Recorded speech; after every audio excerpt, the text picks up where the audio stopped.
para ustadz, para pejuang, para dai yang kita tahu bahwasanya tugas utama para nabi dan para rasul itu adalah dakwah dengan segala profesi yang mereka miliki. Jadi para nabi dan rasul itu mereka punya dua pekerjaan. Pekerjaan pertama adalah mencari nafkah. Pekerjaan kedua itu dakwah. Jadi siapapun mereka itu sibuk dengan dakwah. Nabi Adam alaihissalam, ya, Nabi Adam alaihissalam itu seorang petani. Maka antum kalau ada yang jadi petani itu masya Allah mewarisi ilmunya Nabi Adam alaihissalam. Nanti nurun ke Nabi Idris. Nabi Idris itu nabi yang hidupnya untuk dakwah, tapi untuk menghidupinya beliau tukang jahit. Maka kalau antum ada yang bisa menjahit, itu berarti antum mewarisi ilmunya Nabi Idris. Nabi Nuh itu seorang dai, tapi untuk mencukupi kebutuhan keluarga beliau bekerja sebagai tukang kayu, tukang. Maka antum yang bisa bikin mebel, bisa bikin kusen, itu mengikuti terahnya Nabi Nuh alaihissalam. Pun demikian dengan Nabi Ibrahim. Nabi Ibrahim itu beliau punya pekerjaan peternak. Jadi sampai ketika kaya itu ontanya 1000, sapinya 1000, kambingnya 1000, nanti kerjasama sama kemenakannya yaitu Nabi Lut alaihissalam. Nabi Soleh itu juga Nabi Ismail itu juga seorang nabi, pekerjaannya berburu. Jadi beliau kalau lagi butuh makan ke padang pasir nyari kijang, pulang dimakan bersama, begitu. Nanti ada Nabi Musa tukang gembala kambing, ada Nabi Dawud tukang besi, dan seterusnya nanti sampai Nabi Muhammad Sallallahu Alaihi Wasallam. Jadi pekerjaan mereka bervariasi, tapi tugas mereka yang paling mulia adalah berdakwah. Maka bersyukur Allah Subhanahu Wa Taala mentakdirkan ana dan antum semuanya untuk sibuk dengan dakwah. Dan tadi sudah disampaikan oleh Ustadz Ansori, itu kesimpulan materi saya. Jadi saya nggak usah ngasih materi sebenarnya. Ya. Saya nggak usah ngasih materi, tapi saya ngasih contoh. Ya, saya ngasih contoh. Saya karena materi yang diminta itu adalah tentang perang Khandaq, dan agar antum terbayang tentang perang Khandaq itu, saya ambilkan bait-bait syair itu dari kitab Al-Urjuzah Al-Mi'iyah fi dzikri hali asyrafil bariyah, karangan Sadruddin Abul Hasan Ali bin Abi Al-Izz Ad-Dimashqi Al-Hanafi, beliau dari Damaskus, dari Syam. Itu muridnya Ibnu Katsir. Ibnu Katsir muridnya Ibnu Taimiyah. Itu Abul Hasan Ali. Saya akan bacakan dulu biar antum kebayang perjalanan Rasulullah Sallallahu Alaihi Wasallam. Antum bisa lihat di slide, ya. Antum tampilkan aja, Lid. Saya akan bacakan. Bismillahirrahmanirrahim. Tolong nanti kalau ada salah dikoreksi. Agak dilakukan tapi mohon maaf kalau suara saya agak jelek. Alhamdulillahil qadimil bari, thumma salatuhu alal mukhtari, wa ba'duha kasiratar rasuli, manzumatan mujazatal fusuli, mauliduhu fi ashiril fadili, rabi'inil awwali amal fili, lakinnamal mashhur thani ashrihi, fi yaumil itsnaini tulu'a fajrihi. Ada masih separuh. Jadi itu saya sebutkan yang merah tadi itu adalah awal mula terjadinya perang Khandaq. Jadi sebelum ada perang Khandaq itu ada 14 peperangan sebelumnya. Dan Rasulullah SAW perang itu sebanyak 25, ada yang mengatakan 26, ada yang mengatakan 19, karena kadang-kadang dua peperangan dianggap satu.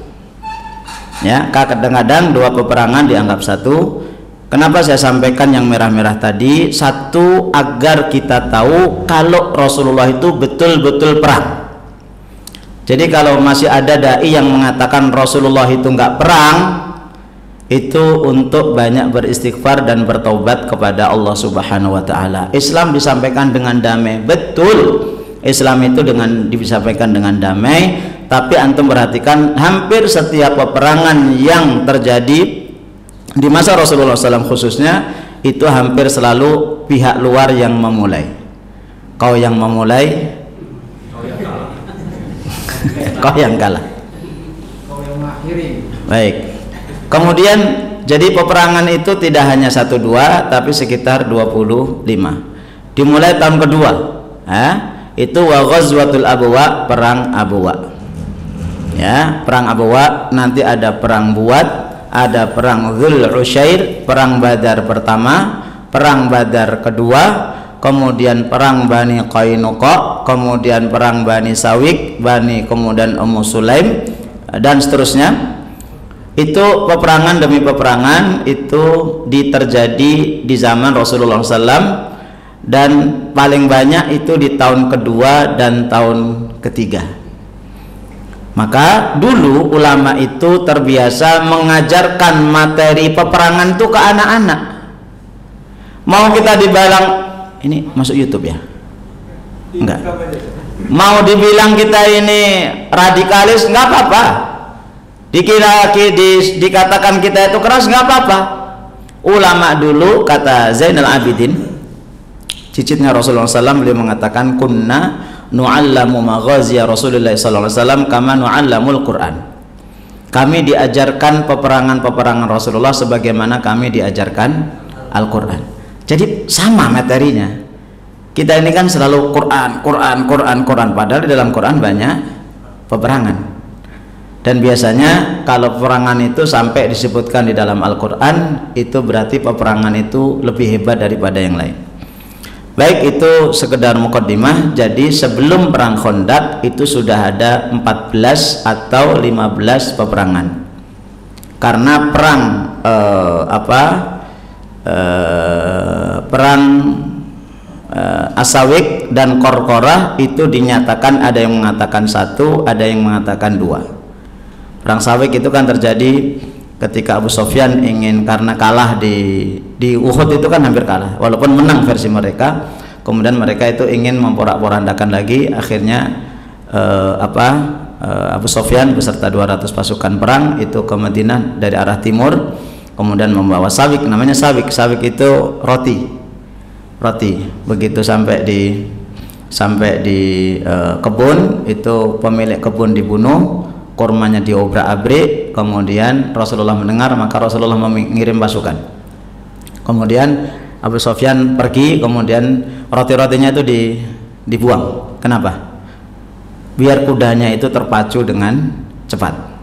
Kemudian sampailah di Qorqorah sebelah timur lagi, kemudian istirahat di situ, dikejar lagi. Nah, ini ada yang mengatakan Sawik dengan Qorqorah ini 1, ada yang mengatakan 2 peperangan. Ini contoh kenapa ketika sahabat atau ulama menulis buku itu Rasulullah perang berapa kali, ada yang mengatakan 24, ada yang mengatakan 25. Itu. Baik, kita masuk ke perang Khandaq. Perang Khandaq itu diperselisihkan tahunnya.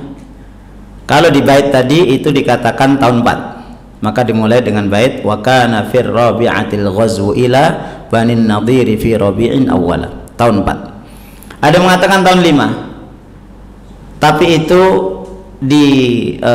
kemudian diambil jalan tengah berdasarkan hijrahnya Rasul, itu tahun yang keempat. Tapi kalau hitung-hitungan tahunnya itu tahun 5. Teman kan tahu Rasulullah hijrah itu bulan apa?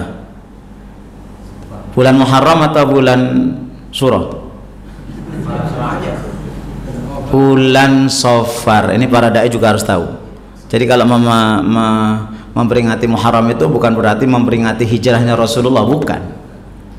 Memperingati tahun hijrahnya Rasul sebagai tahun pertama Hijriah itu. Nah, itu betul kalau itu. Hijrahnya kan bulan Safar, tanggal 26 malam 27 malam Jumat. Jadi itu tahun 4 atau 5 bulan Syawal. Itu bermula ketika sebelumnya ada peperangan. Perang Badar, terutama perang Badar yang kedua. Perang Badar ada 3, Badar pertama, Badar yang kedua, Badar yang ketiga. Yang disebut dalam Al-Quran hanya perang Badar yang kedua karena 1 dan 3 tidak terjadi peperangan, tidak ada kontak fisik. Musuh udah lari duluan. Baik. Perang Badar kita tahu 70 orang kafir mati, termasuk pemuka mereka Abu Jahal. Mati dipenggal oleh 2 anak muda dan diselesaikan oleh Abdullah bin Mas'ud. Kemudian perang berikutnya setelah perang Badar nanti ada perang Bani Qainuqa. Qainuqa itu salah satu suku Yahudi yang ada di dalam Madinah. Ketika Rasulullah datang, itu Rasulullah dengan mereka membuat perjanjian, namanya perjanjian Piagam Jakarta. Piagam Madinah. Tidak saling mengganggu dan seterusnya. Oke, deal. Tapi ternyata Bani Qainuqa itu melanggar perjanjian dengan mengganggu wanita yang pakai jilbab, itu diikat sehingga apa? Auratnya kelihatan, teriak. Yang punya toko dibunuh oleh sahabat. Kemudian sahabat dikeroyok oleh orang yang di pasar Bani Qainuqa itu sampai kepada Rasulullah. Kemudian Rasulullah menyerang mereka.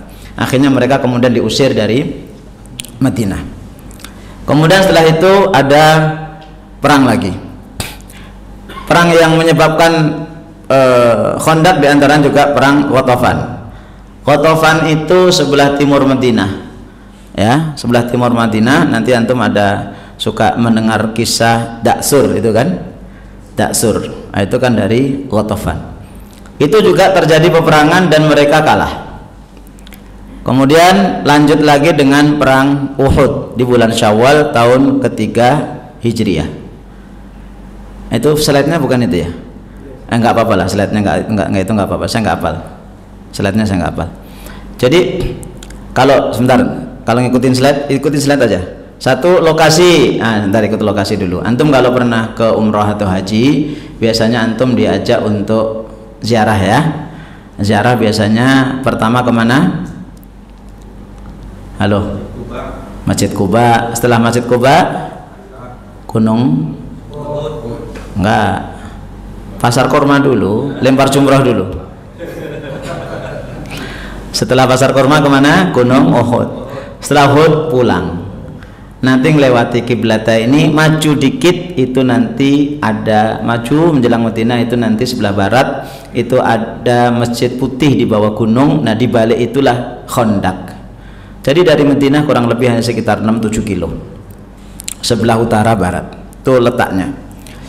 Kemudian baik, perang Khandaq adalah perang yang terjadi antara kaum muslimin dengan Ahzab, dengan sekutu-sekutu. Sekutu itu bahasa karanya apa? Aliansi ya? Apa koalisi? Aliansi apa koalisi? Saya nggak ngerti lah, pokoknya mereka kumpul. Mulai dari Quraisy yang kalah di perang Badar, kemudian mereka di perang Uhud mereka menang tapi kalah. Kenapa menang? Kalau secara hitung-hitungan mereka menang karena kaum muslimin ada 70 sahabat yang gugur. Kalah, tujuan mereka itu nggak tercapai karena tujuan mereka cuma satu, apa? Bunuh Nabi Muhammad. Tapi ternyata Nabi Muhammad itu nggak mati karena mereka itu ada yang disuruh untuk membunuh Nabi Muhammad. Itu dalam satu riwayat ada sahabat yang diserupakan seperti Isa, diserupakan seperti Nabi Muhammad kemudian dibunuh. Begitu mati, kita udah membunuh Muhammad, udah senang mereka, udah pulang, gitu ya. Kemudian kalah, disebut kalah yang kedua karena begitu mereka pulang, besoknya hari ini perang Uhud, besoknya ada perang Hamraul Asad. Maka kan baitnya tadi wa Zainaban summa ghaza ila Uhud fi syahri Syawalin wa Hamra'il Asad. Perang Hamra'ul Asad, antum kalau dari Madinah itu kalau kita ke Mekah ke arah selatan ke arah Mekah itu ada 25 kilo, sebelah kiri itu ada perkampungan namanya Hamra'ul Asad. Di situ Rasulullah SAW mengejar mereka karena ada informasi mereka akan menyerang. Padahal saat itu seluruh sahabat terluka, tidak ada yang terluka rata-rata itu 17 luka. Jadi kalau kita hanya capek suruh kumpul dai setahun 2 kali, aduh nggak ada uang. Itu mungkin kalau kita bergabung sama Rasulullah nggak dianggap sahabat kita ini Pak Ansori. Capek dikit, aduh izin apa nana nggak bisa ikut. Ada acara sama istri, ini acara apa ini? Perang lawan Yahudi. Baik, maka mereka manggil. Dah. Kemudian tahun keempat itu ada perang Bani Nadir. Bani Nadir itu termasuk kelompok Yahudi yang sangat besar di Madinah. Nah, perang Bani Nadir nanti Allah turunkan khusus surat Al-Hasyr. Surat Al-Hasyr itu semua peperangan cerita tentang Bani Nadir. Akhirnya apa? Intinya mereka kalah. Kenapa Bani Nadir diserang? Karena mereka melanggar perjanjian. Kemudian mereka kumpul dengan Bani Qainuqa di sebuah tempat utara Madinah namanya Khaybar. Kumpul tuh yang apa namanya istilah yang partai-partai kalah nih kumpul nih. Apa bukan partai lah istilahnya apa ya Ustaz? Hizb. Ya hizb, ahzab itu hizb, kalah. Dah. Setelah itu mereka kemudian dari Bani Nadir itu mikir, weh kurang ajar Muhammad ini bahasa mereka itu kurang ajar ini. Akhirnya tokoh Bani Nadir pergi ke Mekah, menemui dedengkot Mekah yang saat itu belum masuk Islam namanya Abu Sofyan. Abu Sofyan itu kan bandar aja sebenarnya. Abu Sofyan itu kan bandar. Perang Badar kan gak ikut Abu Sofyan, itu dia bandarin duit aja kan. Dan memang dalam peperangan pemilu pun ada orang yang bandar-bandar, itu bandarin ini, bandarin itu. Nanti yang menang ini, oh, saya bandarin kamu. Kalau yang menang itu, saya bandarin kamu. Itu Abu Sofyan, model Abu Sofyan itu banyak sekarang. Bandarin itu di mana-mana. Baik. Kemudian mereka ngerayu Abu Sofyan untuk bersama-sama menyerang Madinah. Dengan berbagai macam alasannya. Kita ini sakit, kita ini diusir ini. Oh ya kami juga begitu, ketemu. Kalau kalah ketemu kalah itu ya alasannya ada, untuk bersatu itu selalu ada. Baik, kemudian pergi ke Qatafan. Ya, pergi ke Qatafan sebelah timur. Kalian dulu kalah kan? Oh, rasanya gimana dikalahkan oleh Muhammad? Ayo kita bersatu. Akhirnya kurang lebih 9 suku ya, itu dikumpulkan, maka disebut dengan Al-Ahzab. Ya, Al-Ahzab, sekutu-sekutu. Nah, jumlah mereka cukup banyak, terkumpul dari Mekah 4.000. Abu Sofyan menyumbang 4.000 suara. Oh, jadi anggota dewannya. Berapa miliar itu? Kemudian Bani Nadir itu ngiming-ngimingi ke Bani Qatafan, kemudian Bani-Bani yang lain apa? Kalian ikut perang sama kami? Kalau nan mau, nah di Khaybar itu kan apa ya, perkebunan yang sangat-sangat subur. Maka nanti ceritanya kan Umar kan dapat bagian dari Khaybar, sangat subur. Nanti kalau kalian ikut perang sama kami, 1 tahun panen kurma kami kasih kepada kalian. Jadi mereka juga menginfakkan hartanya untuk kebatilan. Maka betul kata Allah dalam surat Al-Anfal, walladzina kafaru yunfiquna amwalahum liyasuddu an sabilillah. Mereka infak juga. Sebagaimana antum hari ini infak dari kampung antum ke sini, itu antum infak. Orang kafir aja infaknya miliaran, apalagi kita. Mereka pasti neraka, kita insya Allah surga. Begitulah. Kumpul, kemudian begitu mereka punya kasak kusuk itu, Rasulullah SAW punya banyak mata-mata, beliau mendengar. Maka dalam waktu yang singkat, ya, karena kalau dari Mekah ke Madinah itu kan butuh perjalanan 10 hari. Kemudian mereka kumpul dulu kurang lebih sekitar 15 hari, Madinah habis itu, dihabisi 10.000 pasukan. Akhirnya Rasulullah SAW kemudian mengumpulkan para sahabat untuk perang.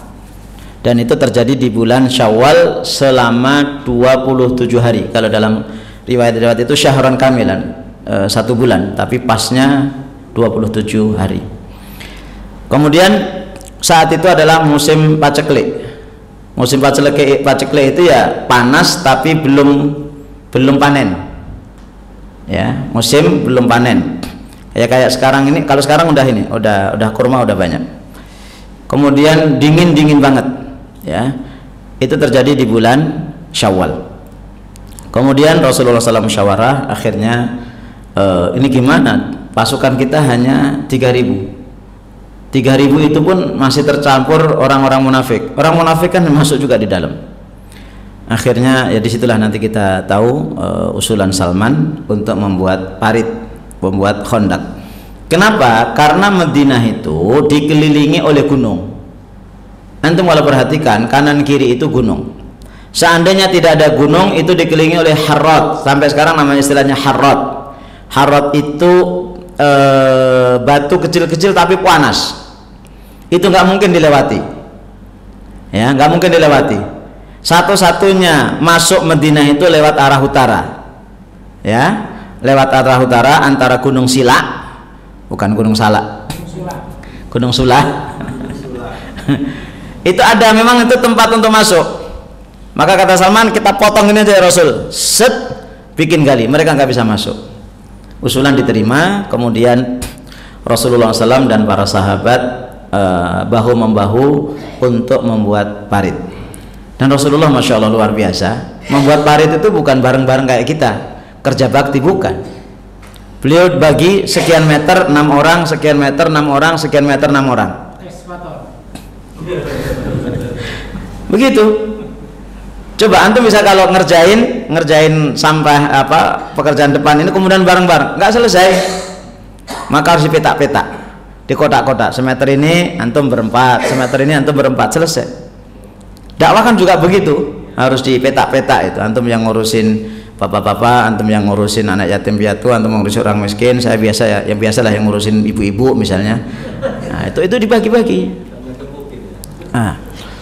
Singkat cerita, mereka menggali itu butuh sekitar 10 hari. Panjangnya 6 kilo. Antum bisa bayangkan 6 kilo itu sini Pasar Koga ya.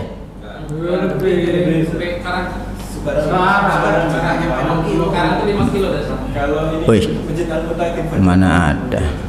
Pokoknya 6 kilo lah, 6 kilo. Karena bentuknya bukan lurus tapi muter gini, miring, muter gini. Kemudian jauhnya sejauh kuda yang nggak bisa lewat, lebarnya, mencolotnya, lompat itu diperkirakan 5-6 meter. Dalamnya itu orang yang bisa masuk tapi nggak bisa naik lagi, diperkirakan 4-5 meter. Silakan antum pikir, dulu nggak ada ekskavator dan ini bukan proyek. Nggak ada tender, tendernya Allah Subhanahu Wa Taala, menang tender. Itu Pak Rasulullah dan para sahabat ikut. Singkat cerita selesai. Kemudian begitu pasukan Abu Sufyan datang, kaget mereka, kok begini? Karena metode bertahan itu nggak ada di zaman saat itu, nggak ada, ya nggak ada, kaget. Akhirnya mereka bikin kemah. Kaum muslimin juga bikin kemah, kemudian membuat pos-pos itu. Maka antum kalau yang pernah umrah, itu di gunung-gunung itu ada kotak-kotak kecil, bangunan-bangunan kecil, disitulah tempat mengintai. Kenapa? Walaupun susah, mereka juga akhirnya nanti ada yang bisa nyebrang. Itu 10.000 pasukan, ya kita singkat aja, 10.000 pasukan itu akhirnya nggak bisa masuk. Kemudian hari demi hari berjalan. Sementara stok makanan di Madinah udah habis. Diblokir itu hampir 1 bulan. Itu bisa bayangkan, nggak bisa kemana-mana, ya nggak bisa jualan, nggak bisa beli dan seterusnya. Stok sudah mulai susah, di embargo. Kemudian Rasulullah ketika menggali parit itu kan sampai 3 hari kan nggak makan, tapi masih gesit. Kata sahabat, ya Rasulullah, engkau ini makan apa? Kami kelaparan ya Rasulullah. Kemudian Rasulullah buka bajunya, kemudian ternyata di perutnya itu diisi dengan dengan batu yang dililit, diikat gitu ya, dibuka. Baru mereka itu, oh ya Allah, engkau juga lapar ya Rasulullah. Nggak makan sama sekali, nggak makan. Begitu nanti selesai. Sebelum perang kan ada satu kisah, kan banyak hal yang unik di perang Khandaq itu. Karena kelaparan, akhirnya Jabir bin Abdullah itu lapor istrinya. Tahu ya kisahnya ya? Baik, itu nggak usah diceritakan berarti. Lanjut. Ya, disuruh nyembelih kambing karena kasihan sama Rasulullah. Begitu sudah matang intinya, kemudian Rasulullah SAW, ya Rasulullah, kami ada sedikit kambing itu, engkau mungkin cukuplah 10 orang, jangan manggil yang lain. Rasulullah kemudian naik bukit, wahai kaum muslimin, Jabir ngundang kita makan-makan.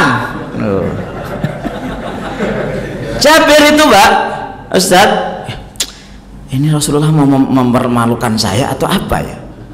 Sampai ada perasaan seperti itu, tapi beliau dari situlah siqahnya murid kepada guru. Insya Allah Rasulullah nggak akan seperti itu. Ya, 1000 antum bisa bayangkan. Begitu datang ke itu, kata Rasulullah, Jabir kasih tahu ke istri kamu jangan dibuka itu, tutup pancinya itu. Kemudian datang, kemudian Rasulullah mendoakan.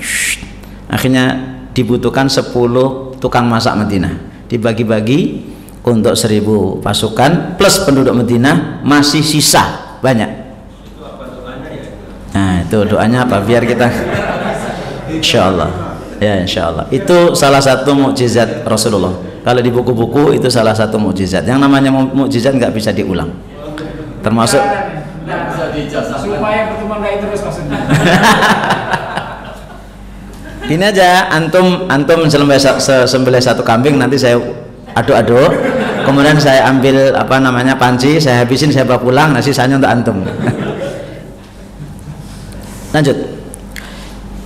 Dan di kisah tadi itu juga bisa antum larikan untuk dunia pendidikan. Ya, antum larikan untuk ke dunia pendidikan. Kemudian Rasulullah kemudian menunggu-nunggu pasukan yang akhirnya hampir tidak terjadi pertumpahan darah, walaupun tetap ada pertumpahan darah. Maka nanti dari orang kafir ada mati 6, dari kaum muslimin ada 3. Antum bisa bayangkan data peperangan zaman Rasul itu yang mati cuma sedikit.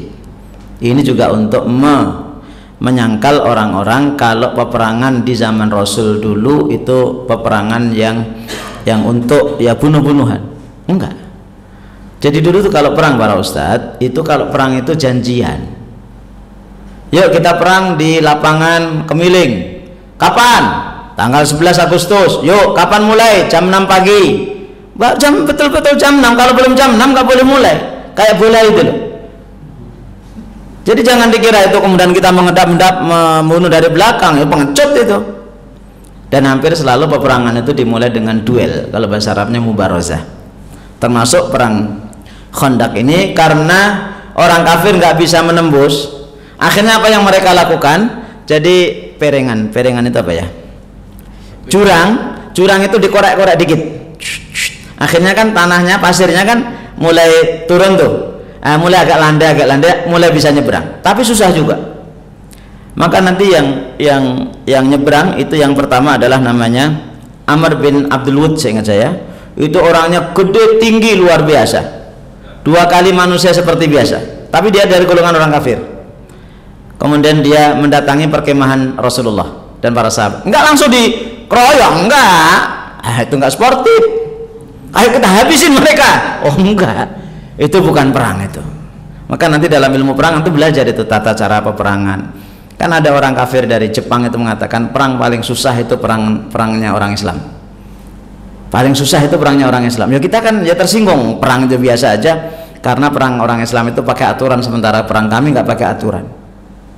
Antum lihat itu perang dunia pertama berapa korban, perang dunia kedua berapa korban, bandingkan dengan perangnya Rasulullah. Lanjut. Kemudian Amr itu nantang, di antara kalian mana yang katanya kalian itu adalah orang para pemberani? Siapa yang lawan duel sama saya? Semacam UFC lah, Ultimate Fighting Champion itu. Itu ya. Saya kebetulan seneng itu. Tapi dulu sekarang udah tua jadi enggak. Baik, terus kata Ali, ya Rasulullah izinkan saya menghadapi Amr. Ali itu tingginya separuhnya Amr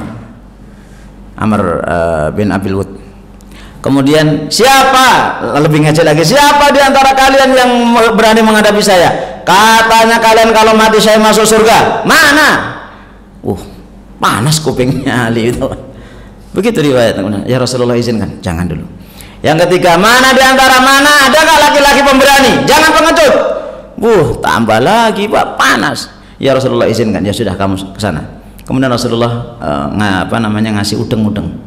Apa udeng-udeng? Sorban. Nah, saya pergi. Kemudian duel. Ya memang Ali itu kan terkenal dengan duel, ya. Dan duelnya dulu itu duelnya gelut. Di antaranya itu gelut. Singkat cerita menang, ya. Singkat cerita menang. Kemudian Amr mati. Nah, kemudian setelah itu ada dari orang kafir datang lagi, mati lagi, datang lagi. Yang terakhir itu Khalid bin Walid. Khalid bin Walid kan masih kafir, masuk Islamnya kan nanti setelah Fathu Mekah. Terakhir, dan ternyata dia ngeliat, nggak bisa ini. Menurut kacamata Khalid bin Walid, ini nggak bisa, kita nggak bisa menang ini.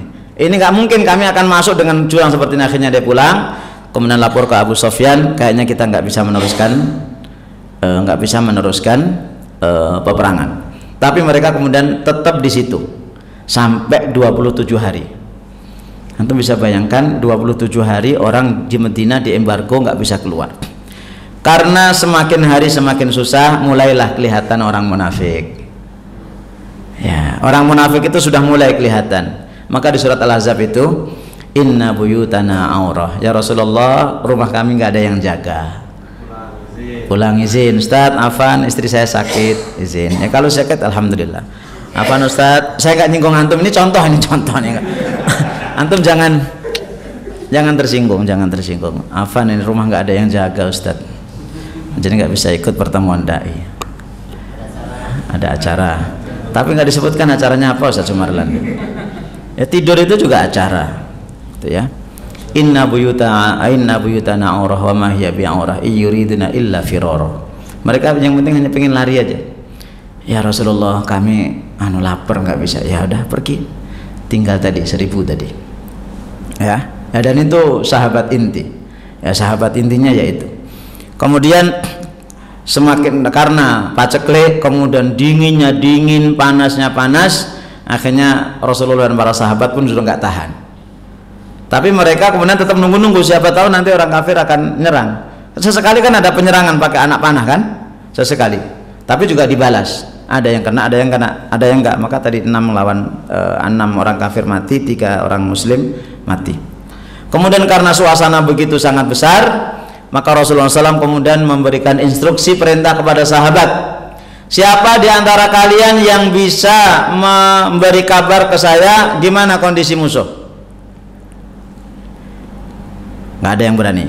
Siapa di antara kalian yang berani menyelinap mengetahui bagaimana kondisi musuh? Nggak ada yang berani. Yang ketiga, Rasulullah instruksi yang ketiga. Jadi nyuruh itu kadang-kadang harus berulang-ulang, Pak Ansari. Jadi nelpon Dewan Dakwah daerah itu harus diulang-ulang, Ustaz. Siapa yang berani mencari kabar orang-orang kafir bersama saya di surga? Nggak ada yang berani. Nah, ternyata karena ini nggak bisa, Rasulullah kemudian, ya Hudzaifah, qum. Hudzaifah, bangun. Hudzaifah bangun, Pak. Ya, Hudzaifah akhirnya bangun. Oke. Begitu beliau bangun, kemudian malam-malam menyelinap, nyari jalan, kemudian duduk bersama dengan orang-orang kafir, gitu ya. Kemudian Abu Sofyan ya agak curiga, ini orang Islam kok nggak pergi-pergi. Kemudian Abu Sofyan mengatakan, coba salah satu di antara kalian saling lihat kanan kirinya, jangan-jangan sudah ada mata-mata yang masuk ke sini. Hudzaifah bingung dia, aduh kena saya, habis itu. Tanya, nah, Hudzaifah kayak orang apa? Palembang apa Lampung? Nembak duluan. Apa bahasa kita itu kalau ini? Jadi dulu. Jadi nembak duluan, sebelum dibentak itu bentak duluan. Oh serang. Ini ada orang ini. Kata Hudzaifah, kamu dari mana? Kamu dari mana? Ya, akhirnya ngeper juga dia itu. Itu ilmunya orang Serang itu berarti dari Hudzaifah. Insyaallah. Jadi slide-nya sampai mana? Saya nggak tahu nih, saya jalan aja nih. Terus apa? Sampai terjadinya perang. Ya penyebabnya udah ya, terjadinya perang. Baik, terjadinya perang. Nah, kemudian lihat Hudzaifah udah tahu. Ya, kemudian setelah itu baru Hudzaifah itu balik ke rumah ke campnya Rasulullah SAW. Kemudian beliau nunggu Rasulullah SAW selesai sholat subuh. Begitu selesai sholat subuh, karena saking rahasianya Hudzaifah itu untuk memberitahu kabar itu menyelinap di balik gamisnya Rasul. Jadi masuk ke gamis ini. Saking untuk kabar itu tidak boleh terdengar oleh siapa-siapa. Itu betul-betul intelijen itu seperti itu. Intelijen kok ngaku-ngaku saya ini intelijen. Intelijen. Kemudian diceritakan, Rasulullah kemudian tenang. Setelah itu kita tahu, farsalna alaihim rihan wa junudan lam tarauha. Kemudian kami kirim, kata Allah, itu rihan. Jadi angin yang sangat dingin. Ya, sangat dingin. Kemudian Allah kirimkan juga junud. Allah kirimkan pasukan, yaitu para malaikat yang mengusir mereka, sehingga dengan angin yang begitu besar, kocar-kacir, dan kemahnya Abu Sufyan dan teman-temannya itu porak-poranda. Akhirnya kemudian mereka pulang, ya, mereka pulang, dan mereka pulang dengan membawa kekesalan. Sudah 10.000 pasukan, sudah mengeluarkan biaya besar, sudah kampanye sana sini, ternyata kalah. Nggak balik modal, gitu ya, nggak balik modal, dan mereka semakin tercoreng. Itu ada sedikit gambar, saya nggak begitu. Gambar yang panah itu mana? Ada? Itu bentuk parit. Ya, bentuk parit. Sekarang udah ditutup paritnya, ya udah diuruk jadi nggak kelihatan. Tapi bekas-bekas bangunannya itu masih ada. Ya, masih ada. Dan itu sebagai bentuk agar orang itu percaya memang dulu itu ada. Jadi dan masih sebenarnya banyak mukjizat-mukjizat yang dialami oleh Rasulullah SAW di perang Khandaq atau perang Parit itu. Tapi intinya adalah itu ada Durusun wa Ibar. Antum buka Durusun wa Ibar terakhir itu, nggak masalah. Itu ada banyak pelajaran yang bisa kita ambil, karena saya nggak hafal slide-nya, saya kira-kira aja. Yang pertama adalah yang paling inti adalah orang kafir itu tidak akan pernah ridho dengan Islam, apalagi orang Yahudi. Jadi orang Yahudi itu tidak bisa diselesaikan dengan cara perundingan. Kalau urusan perundingan, Yahudi itu paling licik, paling pinter. Antum hitunglah perundingan antara Perdana Menteri Palestina itu Yasir Arafat itu udah berapa puluh kali, sebelum dan sesudahnya berapa puluh kali. Itu nggak bisa diselesaikan.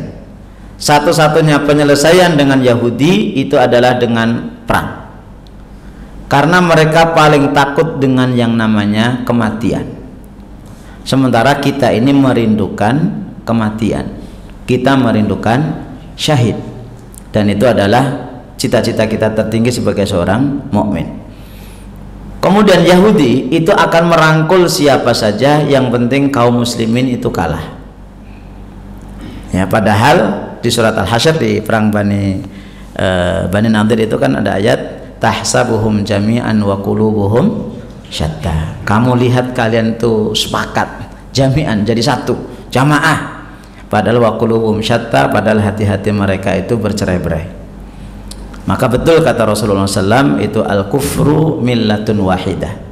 Kekufuran itu adalah satu agama. Ya. Maka ke depan itu kita tidak berbicara masalah partai, masalah pemilu, tidak. Ke depan kaum muslimin dulu bersatu saja itu mengalami kegoncangan. Sampai itu di surat Al-Ahzab, wa tadhunnuna billahi dzununa. Kalian itu berprasangka buruk kepada Allah.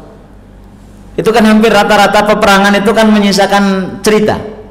Kalau di perang Badar itu kan akhlak, kata Abu Dzar Al-Ghifari, saat akhlakun, antum buka di tafsir Ibnu Katsir, akhlak kami buruk betul begitu kami melihat ada harta rampasan, masing-masing merasa paling berjasa. Orang kalau ada perang ghanimah, ya sekarang diistilahkan ghanimah itu ya perang politik, kemudian ada ghanimah gitu ya, itu nggak tahu dari mana, itu menyesatkan bahasa itu. Jadi begitu ada ghanimah, masing-masing kami yang perang, kami lebih berhak. Yang menjaga Rasul, kami yang menjaga Rasul lebih berhak. Kami yang berada di camp-camp, kami lebih berhak. Turun surat Al-Anfal. Itu bulan Ramadan kan? Pelajaran tahun lalu itu jadi pelajaran. Tapi ternyata nanti perang berikutnya, setahun berikutnya bulan Syawal, perang apa? Perang Uhud. Lah penyakit itu kebalik lagi loh. Begitu perang Uhud, antum tahu kan penyebab perang Uhud, kekalahan kaum muslimin? Karena 50 yang berada di Bukit Rumat itu tergoda dengan harta rampasan yang dibawa. Merasa kalau nggak ikut perang itu nggak dapat ghanimah. Akhirnya 40 turun, yang 10 jaga Rasul. Itu nanti pahlawannya itu kan Thalhah bin Ubaidillah. Itu 40 ikut turun. Wah, Khalid bin Walid tahu, ini gampang nih, muterin masjid Uhud, dihabisi dari belakang. Rasulullah kepalanya sobek, pipinya robek, giginya tanggal, gigi serinya tanggal.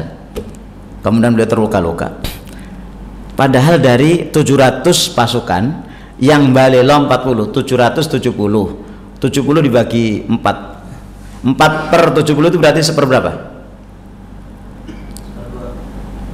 4 per 10 berarti 2 per 35, 1 per 15. Yang bikin masalah itu sedikit, kadang-kadang berdampak kepada jamaah banyak. Itu ya. Jadi yang ulah itu satu orang, tapi terkena dampaknya. Nah, itu perang Uhud. Maka perang Uhud itu sebenarnya adalah pelajaran. Maka pelajaran penting perang Uhud itu adalah satu, jangan tergiur dunia. Yang kedua, patuhi pemimpin. Nah, ini perang Khandaq itu juga begitu. Ya. Perang Khandaq juga hampir seperti itu. Maka peperangan demi peperangan yang dialami oleh Rasulullah itu selalu membawa pelajaran. Nah, diantaranya perang Khandaq tadi adalah semua orang kafir itu ingin menghancurkan umat Islam. La tajidanna asyaddan nasi adawatan lil ladzina amanul yahud wal ladzina asyraku. Orang-orang Yahudi yang paling banyak benci sama kita. Tapi dengan cara apa tadi? Rundingan. Rasulullah nggak butuh rundingan cukup sekali, habis itu habisi gitu. Sementara kita tahu jumlah Yahudi itu nggak banyak. Lah antum kalau perhatikan Israel itu kan dikepung oleh negara Islam toh? Walaupun bukan negara Islam. Israel itu atasnya Suriah, sampingnya ada Lebanon, sampingnya ada Yordania. Kurang apa? Ke timur sedikit agak barat, ke bawah agak barat itu Mesir, ke bawah lagi nanti ada Saudi. Kurang apa itu kaum muslimin? Enggak bisa ngalahin, karena memang rundingan mereka, sistemnya itu rundingan, sulh, rundingan dan terus, dan ternyata nggak bisa. Nah, itu sedikit dan sekelumit perang Khandaq. Mohon maaf nggak bisa urut ya, tapi kira-kira itulah